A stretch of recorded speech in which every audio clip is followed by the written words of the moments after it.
From the American news program Lies Exposed, hosted by Leslie Matthews, interview with activist Alexis Berry on her campaign against Randy Hayden. Leslie. Tonight we're joined with Alexis Berry, who is speaking publicly for the first time since being formally charged by authorities for doxing the personal online accounts of Randy Hayden while he was in federal witness protection. Alexis is currently out of jail on bond, but will face charges in court for her actions.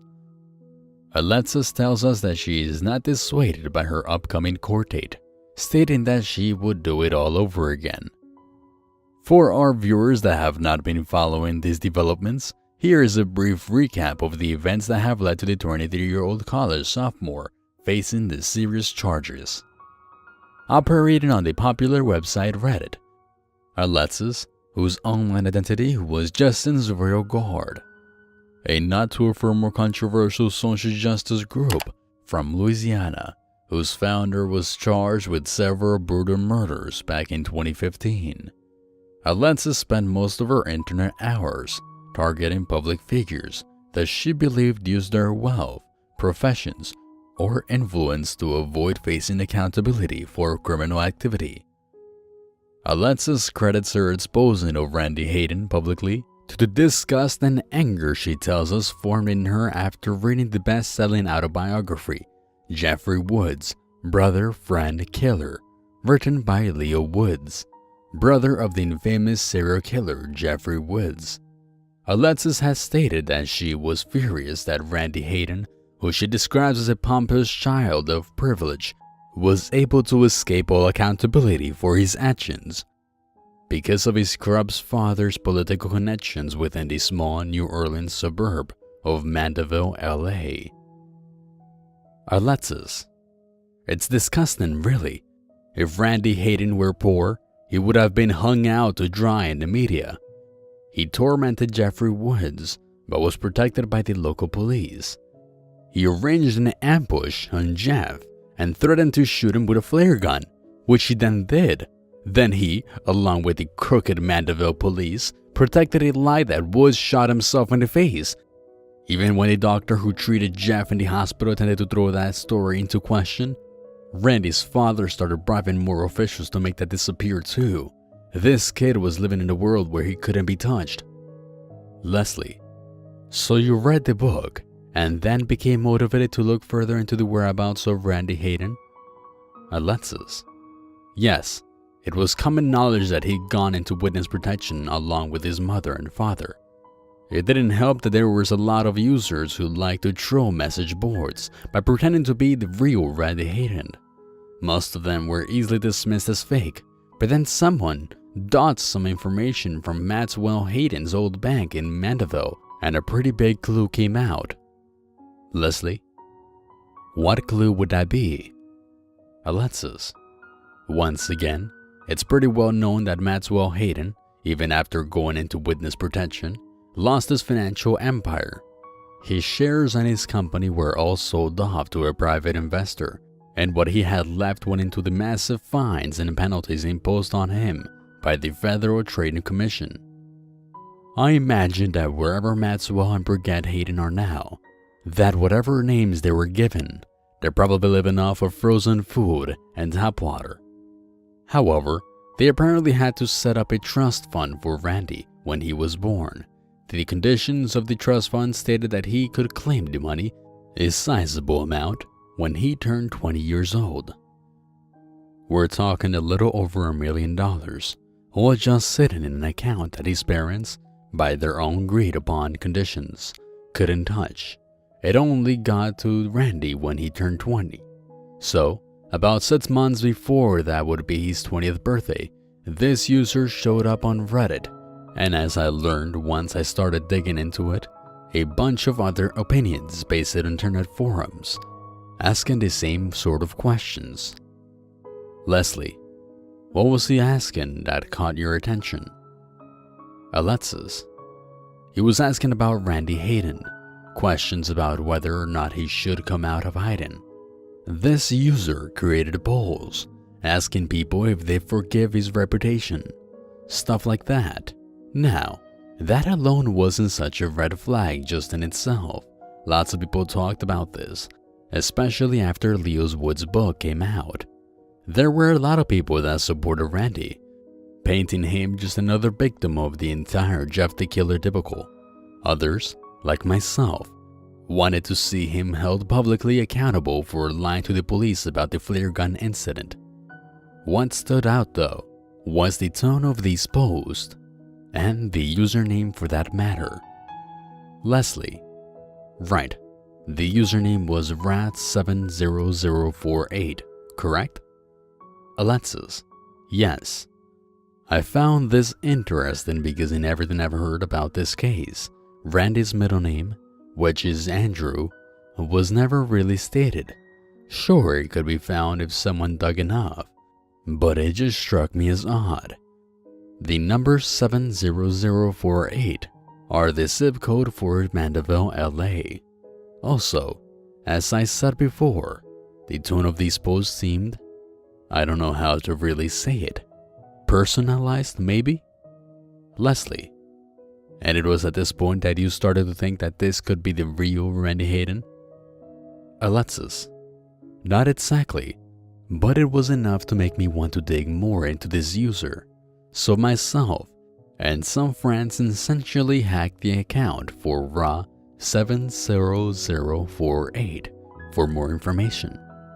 Leslie and Alexis, you are aware that this is illegal, that you are essentially detailing a crime on national television. Alexis, as I've said many times before, I don't care. Justice is more important. My lawyer is going to kill me for this interview, but I'd rather sit in jail than sit idly by and allow a corrupted product of privilege like Randy Hayden lie in his pockets. Leslie, looking briefly at the camera. Very well, Alexis. Please continue. Alexis, we found out that Rod 70048 was someone named Sheen Beckett, who was living in Park City, Utah. We dug some more and found that his online identity only went back 4 years, to 2015. It was as though Sheen Beckett appeared out of thin air that year. We discovered more posts, mostly blogs and forums questions all centered around the reputation of Randy Hayden. We also couldn't find a single picture of Sheen Beckett anywhere on the internet. All of his online profiles were for sites like Reddit, sites where you don't need to make a real personal profile, like on Facebook or Twitter. Leslie, so you continue to dig into this person's information? Alexis, we went further than that. We hacked his personal computer. Leslie, and that's when you hit the gold mine. Alexis, essentially, yes. We went into his pictures and found what we needed. The pictures of himself in his personal gallery were compared to the most recent pictures of Randy Hayden, which were his yearbook photos from Mandeville High School. Since I released all of this, well, everyone has seen them anyway, so I doubt there can be any questions that the pictures we dug up of Sheen's computer are clearly Randy Hayden. 4 years of aging doesn't change someone very much, and besides a different haircut, it's obviously him. We also found a few documents of his. The pay dirt was the email we found saved in his documents. He essentially was writing to his lawyer, asking what his options were in collecting the trust fund. Email from Sheen Beckett to attorney redacted. Subject, trust fund. Dear redacted, as you are aware, I will turn 20 this year. At that time, I will be eligible to claim a trust fund set up for my father. As I am currently unable to see the name associated with the contact, I am wondering what are my options. I would like to have access to the trust fund as soon as possible, but do not wish to bring unnecessary attention to myself. Sincerely, Sheen. Leslie. So, at that point you believed that you had all the proof you needed? Alexis. Clearly. Leslie. So you released all of this information to the public via Twitter Reddit, and a variety of other online sources. Did you think about the legal retaliation? Did you know that you were breaking the law not just by hacking someone's information, but also by breaching the identity of a federally protected individual? Did any of this concern you? Alexis. Not even a second. Yep, he's following us, alright. I made a few turns and circles just to test him out, Dalton informed Simon while looking into his rearview mirror. I thought you were just lost there for a minute. Be serious for once. I'm pretty sure that truck was parked under my street. I wasn't really paying that much attention, but after 10 minutes of the thing right in our ass, I can't exactly ignore it. Well, we're the damn police. Let's just pull over and see what it does. The road out to the city morgue ran through a few rather undeveloped areas, and as luck would have it, both men were in a part of Mandeville rarely traveled at night. Dalton slowed and activated his blinker, pulling his old Buick Regal to the shoulder of the road. The vehicle, a massive pickup truck that looked old but as solid as a tank, slowed to a stop as well. "They're just sitting in the street," Simon whispered. Dalton lowered his window and reached his arm out, gesturing for the truck to go around him. The truck continued to sit idle. "Fuck this. I don't have time to play these little games with some bored hicks." Reach into my glove box. "There, Simon. Get me that flashlight." Simon retrieved the flashlight and handed it to Dalton. The detective removed his pistol from his holster and opened the door. Simon followed suit, removing a small pistol that he wore on an ankle holster. Once both men exited the car, Dalton aimed the flashlight at the truck windshield. "Can you see anything?" Simon asked. "Can't see for shit. They got some dark tint on there or something. Just keep your gun down. Don't need to startle them." Drawing in a breath, he called out the occupants of the truck. "Do you need assistance?" Both officers waited for any sort of reaction. The truck continued to remain in place, its engine rumbling. "If you don't need assistance, keep it moving. You're obstructing the roadway." "Okay, Dalton, do you have a radio in your car? We should probably get some backup out here." "No radio. This is my personal vehicle. Use your cell phone. Call the precinct and let the dispatcher know to send a couple of units out here. We're on an HWY 21 about a mile north of HWY 190. Simon removed his phone, and as he did, the truck suddenly sprung to life. There was no revving of the engine, no squealing of the tires, just a truck that was now tearing towards him. Dalton dove back into the car and shut the door behind us just as the truck sped by. "Fucking shit, what the hell is he doing?" Dalton screamed. Simon ducked back into the passenger side, his cell phone forgotten in his hand. "Look, it's stopping again." The truck stopped yet again about 20 feet in front of their car. "Do they have a plate? Can you see their plate numbers?" Dalton shouted in frustration.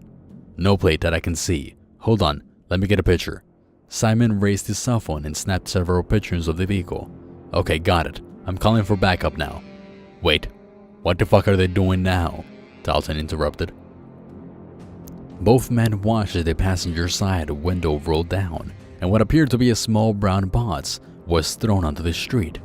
No sooner did the box hit the pavement than the truck began to sped away.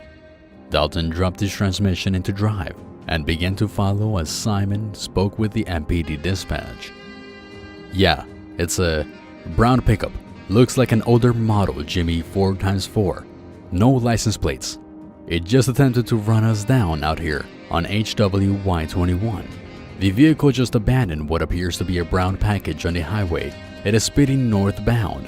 Please send all additional units to intercept." "No, we don't know how many occupants." "No, we don't know if they are armed." "No, it tried to run us off." "Give me that shit," Dalton snapped and grabbed the phone from his partner. "June, goddammit, it is fucking Dalton. Look, get some fucking units out here to rein this fucking truck in.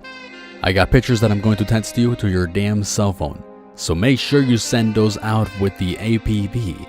Now, stop asking stupid questions and do your damn job, or God help me, I will tell everyone you're sleeping with Gus, with the lazy eye."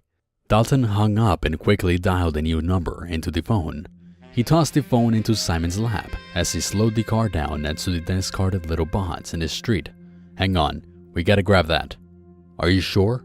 What if it's an explosive, or some sort of chemical, or powder, or… Look, they want us to pick it up. They could have smashed my car into a cube with that monster truck of theirs, but instead they went to a lot of effort to make sure they had our attention. Now, text those pictures you took of that truck to June. I already typed the number in for you. Dalton grabbed the brown box and threw it into the back seat before stomping the accelerator to the floor and pushing his old Buick to its limits. Where the fuck did you go? Dalton mumbled to himself. I've seen lots of little dirt roads back here. They could have pulled off while we were calling for backup or grabbing that box. Hell, that truck is built for off-roading. It could have just found a spot and pulled into the woods. Pretty soon the lights of the HWY 190 became visible, and the road backed up. That was HWY 21, gave way to what passed as Mandeville's main drag of business. As the men pulled onto 190 and back into civilization, a tangible relief began to settle on both officers. Okay, the APV is out. Every cop in town will be patrolling for the truck tonight. I'll make sure the focus of the research is on those dirt roads back there. I say we stay on course here and head to the morgue. We'll inspect that box while we're there. 2 birds with 1 fucking stone. Dalton, I have to admit, the way you handled everything back there, that was badass. Like, I thought you were this old, lethargic dinosaur, but when the pressure kicks in, you turn into an old, modestically less lethargic dinosaur. You had a strained relationship with your father, didn't you, Simon? Me and Weekend Dad were pretty good. Weekend Dad was an asshole, though. From the American television broadcast of Not My Father's Son, interview conducted by journalist Leslie Matthews with Randy Hayden. Leslie, ladies and gentlemen, several months ago I sat down with Alexis Perry, a social justice issues activist who illegally exposed the identity of Randy Hayden. For those of you who did not follow the events of Jeff the Woods murders from 2015, Randy was the centerpiece in a chain of tragic occurrences that would leave the 6 residents of Mandeville, LA, dead, including 2 high school students, a police officer, a respected journalist, and of course, Jeff Woods' parents. A correction would later be published stating that Benny Rosenberg was a resident of New Orleans, not Mandeville. Randy Hayden was the son of a wealthy hedge fund guru and majority partner in one of Louisiana's largest investment firms. Before the infamous Jeff the Killer murders, Randy was known around Mandeville as a promising legacy, seemingly well liked by his peers, respected by his teachers, and admired for the volunteer work he participated in throughout the small town. No one expected this young man with his entire life ahead of him to become associated with bullying, corruption, and perjury. However, in 2015, Jeff Woods and his family moved from New Orleans East to Mandeville. Jeff's father, Matthew Woods, had been promoted at work, and with that promotion came the opportunity to move to a better neighborhood and start a new life. Matt Woods would also find that he now worked for Maxwell Hayden. In the late summer of 2015, Jeff and his brother Leo would encounter Randy Hayden, along with his friends Troy Lockett and Keith Jacobson, in the parking lot of a local shopping center. A fight would break out, apparently over bicycles, and the police would intervene. Officer Donald Wilson of the Mandeville Police Department responded. At the time, no one was aware that Wilson would take a bribe from Maxwell Hayden in order to protect Randy. Wilson would manipulate the police report, reshaping the incident to place all the blame on Jeff and Leo Woods. A week later, Randy saw a chance at revenge. Brigette Hayden and Sheila Woods decided that perhaps Jeff and Randy were to know each other, they become friends, and this issue could be resolved. According to the testimonial in Monica Davenport's release of Jeff Woods' interview with her former editor, Randy led Jeff into the garage and threatened him with a flare gun after the boys' mothers left them home alone. Another fight took place, and in a moment of tragic misfortune, the flare discharged, disfiguring Jeff Wood's face and blinding him in one eye. Once again, Donald Wilson arrived at the scene to investigate. The official police report, as well as the explanation given to Matt and Sheila Woods, claimed that Jeff was carelessly playing with the flare gun when he accidentally shot himself in the face. After the murders began to accelerate, Maxwell Hayden entered his family into federal witness protection. What would follow would be a flurry of accusations against Maxwell and his associates within the Mandeville city government. Lies were exposed, including the truth behind Jeff's injury. Randy had been responsible for the flare gun. Interview responses with the parents of Troy Lockett and Keith Jacobson changed drastically after the cover-ups were exposed. After the deaths of Jeff's parents, but before the murder of Donald Wilson, the parents of Troy and Keith described Randy Hayden as a friendly, helpful, and promising young man who was always there for his friends. After Maxwell Hayden and his family left Mandeville, though, their opinions changed. As more facts came to light, the same parents described Randy Hayden as a manipulative bully who used his father's money and influence to lord over his friends. 4 years have passed since Jeff the Killer stalked the streets of the sleepy little town. For most, life had returned to normal. However, for Randy Hayden, life recently has become based on a difficult decision to remain hidden from society, living under a government-issued identity, or to step forward into the light and face the harsh criticism of those like Ellis Perry. The citizens of Mandeville once praised him for being an intelligent heir to his father's kingdom. Leo Woods described him as a spoiled bully who couldn't accept losing a simple fight. Alexis Perry believes him to be a symbol of privilege and wealth, able to circumvent the law. But who is the real Randy Hayden? Who has the 16-year-old ringleader of his friends grown into over the last 4 years? Tonight, we sit down with Randy himself. He has voluntarily removed himself from witness protection and wants to tell us his story. Leslie, thank you for joining me tonight. I realize that this must have been a difficult decision for you. Randy, it certainly went against my lawyer's advice, that's for sure, but I figure the secret is out, so why keep trying to hide? Leslie, so, who was the real Randy Hayden back in 2015? Were you a manipulative bully, as so many have painted it to be? Were you the young blue chipper with the boundless future? Or were you the young, community-active role model? Randy, I never saw myself as any of those things, honestly. On paper, I had the perfect life. I feel ridiculous even trying to complain about it. There were problems, of course, but compared to what other people have to deal with, I had it all. Leslie, so what complicated that? How did you fall into this conspiracy of lies and corruption? Randy, there was always a constant pressure on me, especially as I got older. My father was obsessed with molding me into this, I don't know, mascot? I had to be the best at everything I did. Grades, athletics, anything. I had to be the best. Leslie, and if you failed? Randy, my parents would shun me for a while. If I came in second place in a school contest or a sporting event, I'd be ignored for a few days. Leslie, how so? Randy, they wouldn't speak to me. If I tried to ask a question during a meal, my father would actually look at me and ask something like, "Brigitte, do you hear something?" I think my mother felt bad. She'd make this face, like regret. She went along with it though. So, anytime I tried anything, I had to force myself to succeed. I was more afraid of being ignored than I was afraid of being hit or grounded or whatever.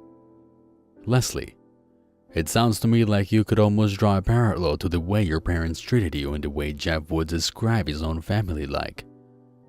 Randy, I've come to realize that more and more over the years. I wish I hadn't been so damn stupid back then. Leslie, you've mentioned in the pre-interview that your father would force many questionable actions upon you. Would you care to expand on that? Randy. It's going to sound stupid, and most of my friends back then were actually jealous. When I was 14, my father hired a prostitute for me. Leslie. Now, just to clarify the obvious, what was the purpose of him hiring her? Randy. He told me that I needed to get sets out of the way so that I could focus on my grades and activities. He called some escort service, spent a ton of money. Apparently, he paid to have a full battery of tests done to ensure that she was clean. Then, about a day after my 14th birthday, he called her over. Leslie. Would you describe the event? If there's something you don't wish to include, or if you start to feel uncomfortable, feel free to stop answering the questions. Randy. No, I've made peace with it. I remember that day. My mom and dad and I were in the living room together. My mother kept looking at her watch, and then, for no reason I was aware of, she suddenly announced that she had to go out for a bit. I remember her looking at my dad and asking something like, "So an hour?" My dad nodded, then said, "Better make it 2, just in case he gets nervous." She gave that same sad little frown, like when they ignore me. She asked him, "Are you sure about this, Mats?" My dad gave her this annoyed wave, like, shooing her out of the house.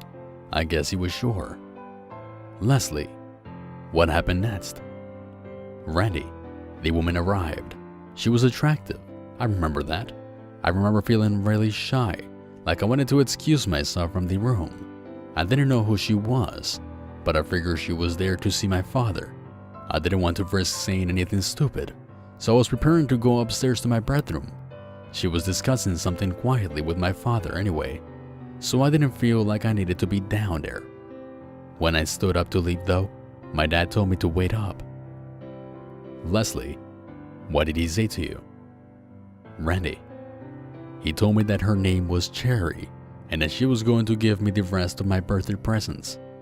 He said that he knew what was on my mind, you know, thinking about girls and all. He said that if I just got it over with, I'd be able to focus on the things that mattered. I asked him what he meant, and he just said flatly, "Sex." Leslie. Did you want to have sex with Cherry? Randy. Not really, no. It was like watching my dad smoke a cigarette. I was always curious as to what it was like, but whenever I had the chance to grab one and light it up, I always hesitated. Sure, I found Cherry attractive, but I wasn't prepared for sex. Leslie. Did you tell him that? Randy. Not directly, no. At first I thought it had to be one big joke. Then my dad started to give me specific instructions. It was so surreal. I mean, how the hell do you react to something like that? Leslie.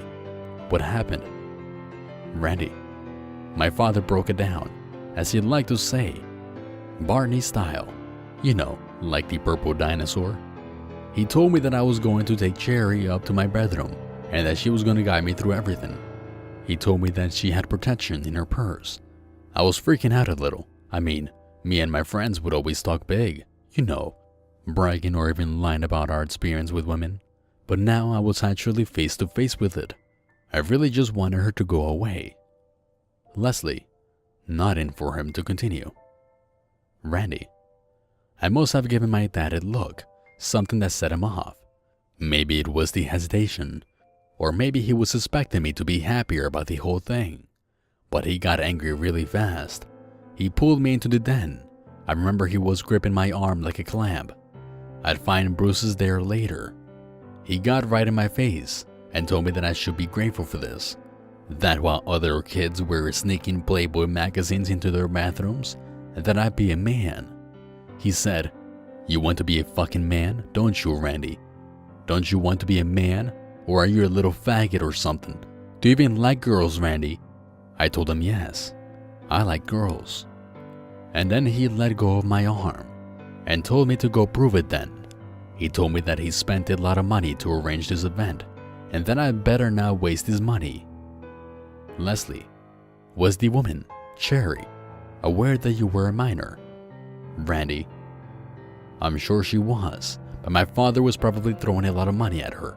Plus, he would have been in a lot of trouble too. So I'm pretty sure he took care of any potential issues. So we walk upstairs to my bedroom. My dad waited downstairs. Once we got up there, I guess Cherry could tell that I didn't want to go along with this. It was embarrassing. You know, like I said before, this should have been a dream come true. She turned some music on and told me that we could just hang out, that she wouldn't do anything that I didn't want to. She said that she would lie to my dad, tell him that the job was done. Leslie, what did you decide on? Randy, we sat on my bed, talked for almost an hour. She told me that she never felt right about the job, but for what my dad was offering to pay, she was willing to do it. She told me that she was ashamed. I told her that I was too. I told her that I was probably passing up the chance of a lifetime. I felt pathetic. She actually hugged me and told me not to worry about it, that someone's first time shouldn't be with a paid call girl. She said it never meant as much. Then we just sort of talked about other stuff, life in general, you know. I guess in her line of work, she hears a lot of guys' problems. I told her about my dad always demanding I win at everything. I told her about how most of the people that were my friends were just pretending because of my family's money. I told her that I was lonely a lot of the time, that I was jealous of the other families that just loved each other because that's what you're supposed to do. Leslie, sounds like what you needed was just a good listener back then. Randy, yeah, I think so, but then, I don't know if I said something that upset her or whatever, but she suddenly got angry. Maybe I complained one too many times about the plight of being wealthy. I just remember she grabbed my shoulders and really locked eyes with me. She told me that there were millions of people in America that would kill to have my life. She told me that I was complaining about things that didn't matter in the long run. She told me about her childhood, growing up sleeping at homeless shelters, watching her mother get beat up by different drunk boyfriends and having to watch her mother practically beg for whatever little handout she could get. She told me that in a few years, I'd leave my father's house and never have to deal with him again, so I should just enjoy the comforts that I have and then leave as soon as I could. She told me to just fake it, fake being happy, fake that I wanted to do things that my father wanted, the sports, the debate team, the student body government, all of it. She said just fake it until you make it, Randy. She told me to just play the role for what it was worth, be a snob, spend my dad's money, whatever it took to make it through the day. I could move out of his house. Leslie, was that advice valuable? Randy, well, I took it, just like that. I stopped trying to care. Cherry and I walked downstairs, and I gave my dad this big, stupid thumbs up. I put on this stupid, cocky little smile and was amazed that, for one of the first times in my life, my father seemed really happy about something I did. From that day until the incident with Jeff Woods, I just kept wearing that stupid smile. Whenever I feel guilty about something, I just ignored it and faked pride or arrogance or whatever emotion fit the moment. Things got a lot better at home that year. I played on the company's softball team, brought home trophies that I didn't care about. My friends became nothing more than commodities. I was the leader and they followed. When I walked past an old lady, I said good morning. I held the door open for the people at the grocery store. I manipulated people, bought friendships, and dropped the ones I didn't want anymore. Crazy to think, but that woman, Cherry, was probably the first honest person I've met in my entire life. Leslie, tell me about the first time you and your friends encountered Jeff and Leah Woods. Why did you choose to antagonize them by tampering with their bikes? Randy, by the time Jeff moved to Mandeville, I was embracing Cherry's fake-it style of life to the fullest. I hated myself, don't get me wrong, but I also found that I could fake that. I just pretended I didn't despise what I was becoming. I was 16 now, and had been living the fake life for 2 years. Either way, we knew that someone had moved into the house, Jeff's, on Fairmont. It was a nice neighborhood, and me and Keith and Troy would usually ride our own bikes or walk down that street to get to the village shopping center. There wasn't much to do in Mandeville if you didn't have access to a car, So, village was sort of a place to hang out. So, we saw Jeff and Leo coming out of the house that morning and jumped on their bikes. By the time we got to the village, we saw their bikes leaning on the wall next to the video store that was there. It shut down shortly after the incident from what I've heard. So, it started with one of us, maybe Troy, maybe me, just looking at their bikes. Someone in my group commented that the bikes looked old or cheap. I don't know. Then, one of us kicked one of the bikes. We thought it was funny, so we kicked it again. This time it fell over, causing the other bike to fall with it. We laughed so hard at that. I don't know why, but this meanness just came over me. I had no reason to mess with this stranger's bike. I knew it was wrong. I knew I'd be mad if someone did it to me. All the moral platitudes. But still, I was enjoying it. Keith and Troy were too. So, I decided to up the ante. I picked up one of the bikes and started to ride it. Keith followed suit. We were trying to damage them, I guess. Would pedal really fast and then jump off the bikes, letting them crash. I knew it was wrong, but I just kept going anyways. Eventually, Jeff and Leo Woods came out of the store and confronted us. There was a fight. I didn't really want to fight Jeff. I mean, you're the leader and you can't risk losing a fight in front of your friends. So I provoked the Keith and Troy into fighting them. Leslie. So, when Donald Wilson wrote in his official report that witnesses saw Jeff and Leo take the first swing at you, was that false? Randy. Wilson was in my dad's pocket for a long time. I'm not sure if my dad was just bribing him outright with cash, or if he had some information on Wilson. But Jeff and Leo never had a chance at a fair deal that day. The only witness was the video store clerk, and he didn't even talk to her. When he arrived, Jeff and Leo were gone, but I stuck around with Keith and Troy. When Wilson got out of his cruiser, the clerk came out to talk to him, but he just waved her off. We told him what happened. Not all of it, obviously. We did try to make it sound like Jeff started it. We admitted to messing with their bikes, and Troy, maybe trying to sound tough, said that he took a swing at Leo. Wilson eventually just put his hand up and told us to listen. He said something like, "Okay, so you boys were just trying to find out who owned those bikes, right? Because they were left out of the street, right? And when you tried to return them to the rightful owners, these kids accused you of trying to steal them and attacked you? Is that right?" We were a little confused, so he just repeated it again. This time stomping his foot at what he considered the important parts. We figured out that a foot stomp meant that it was the part to make sure we remembered. We told him the kids that attacked us live in that recently sold house on Fairmont, and he knew exactly where to go.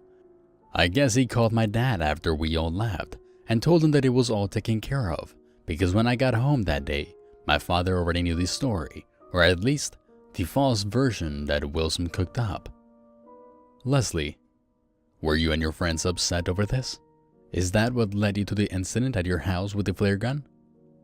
Randy, honestly, I didn't care. I mean, Jeff beat up Keith and Troy, never really touched me on that first encounter. But my dad wanted me to be mad, I think. He told me that I let some new kids from the ghetto make me look weak. He asked me what was the point of taking martial arts and having a gym membership if I was just going to be run over by some kid from the gutter. So, I faked being mad. I faked caring about some stupid ghetto image. Leslie, did you set up the attack in your garage? Did you convince your mother that you wanted to make friends with Jeff Woods so he'd come over? Randy, no. That was just dumb luck. His mother was trying to fit in, and I'm sure the fact that my dad was her husband's boss had created a lot of problems in their home. I think Jeff's mom just wanted to try and sort things out. So she called my mom, and they talked and eventually set up a date for all of us to get together. So, Jeff comes over and we hang out, play video games, and make conversation. Turns out that we had very similar dads. I let the fake advice go for a while and actually started to remember what it felt like to just hang out with someone and not have to pretend to be someone I'm not. Leslie, So what went wrong? What changed in such a short period of time? Randy, I actually found out ahead of time that our mothers were planning to go out. My mom told me that she was going to show Jeff's mom around town a little. I suppose you could say it was at that moment that Rio and Rich started to argue with each other. Leslie, who are Rio and Rich? Randy, Randy Rio and Randy Rich. Those were the nicknames I created for when I was faking life and when I was just being myself. Rio would have been happy to hang out with Jeff that day, playing video games and whatever. Rich, however, started to think about how my father reacted on the day of the fight in the parking lot. How he told me to handle my business and not be a weak leader. Leslie, so you're saying that you arranged the attack with the flare gun to appease your father? Randy, yes. I started thinking only in shades of victory, if that makes sense. I figured if we put a little fear into Jeff, made him regret the incident at the video store, that I'd be able to report to my dad that I'd taken care of things. I wanted him to be proud of me again, the way he was the day Cherry came over. Not just proud of me for making good grades or something, but proud of me for being a man. I realize now how stupid all that is. But when you're 16 and trying to decide if you should be real or rich every day, I guess stupid choices are bound to happen. Leslie, was it at that point you called Keith Jenkinson and Trey Lockett and told them the plan? Randy, yeah, I told them that our parents were leaving soon and that they should come over if they wanted to get back at Jeff Woods for the fight. They were all for it, of course. Leslie, so you had him unnumbered. Why even introduce the flare gun? Seems as though it was overkill. Randy, that was the idea. My father always told me that getting even wasn't as good as getting ahead. While on the surface he might give the traditional revenge is wrong type speech, depending on who was around, my dad always found a way to pull me aside later and correct himself. He was a firm believer in putting things back to balance, and to my father, being 1 point ahead of everyone else was his idea of balance. I figured that the flare gun would be that perfect 1 point lead. It was so stupid, I know, but that was rich Randy for you, full of bad ideas. Leslie, did you have any intent whatsoever to shoot him with it? Randy, Jesus, no. The idea of a bunch of suburban kids shooting at someone over a fight, that's a work of fiction, if ever there was one. No, I just wanted to let Keith and Troy get their hits in, knock him around a little, that's all. Leslie, that didn't happen though, did it? Randy, no. I've listened to Monica Davenport's Jeff tapes.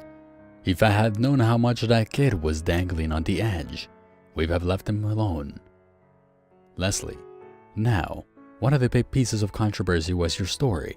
You reported that Jeff Woods shot himself in the face while playing around with the flare gun. However, the audio recordings released by Davenport told a different story. All the corruption that was exposed about your family and their ties to the powers that be in Mandeville also told a different story. What really happened that day? Randy, taking a deep breath and staring into the distance for a moment. I shot Jeffrey Woods in the face. It was an accident. I dropped the flare gun and it discharged. Leslie, so why did you lie? Randy, Wilson cooked up the entire story. From the moment he arrived on scene, he pulled me, Keith, and Troy in our living room. By then, both my mom and Jeff's mom were back. They were hysterical. The EMTs were doing their thing, and no one was paying a lot of attention to us. Wilson took us into the other room and handled it just like the fight in the parking lot. Leslie, how so?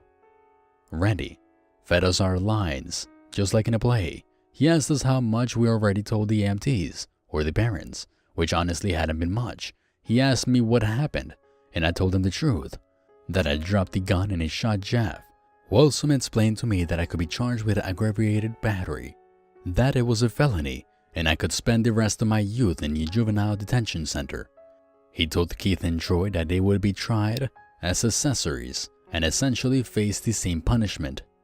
He said that my father could be held responsible as well, since it was his flare gun and it wasn't properly locked away. By then, me and my friends were in tears. All that tough guy garbage, and yet we were crying like babies. I could practically feel my father's shame. Williamson wasn't done there either. He went on to tell us about how my family could be sued in a civil court for this as well, how we all be in a street before my first criminal court date even showed up. I realized years later exactly what he had done. He had set a trap to ensure that we'd go along with the alibi that he prepared. Leslie, so Williamson told you to lie? To say that Jeff Woods shot himself with a flare gun? Randy, told us? He wrote the whole thing and just showed us where to sign. We had to go to court only once, just an inquisitive hearing to determine if the incident was accidental or not. Everyone from the judge to the district attorney were likely bribed. We showed up in our little suits and ties at 9 a.m. and were home in time for lunch. No further investigation would be conducted as to the cause of Jeff's injury.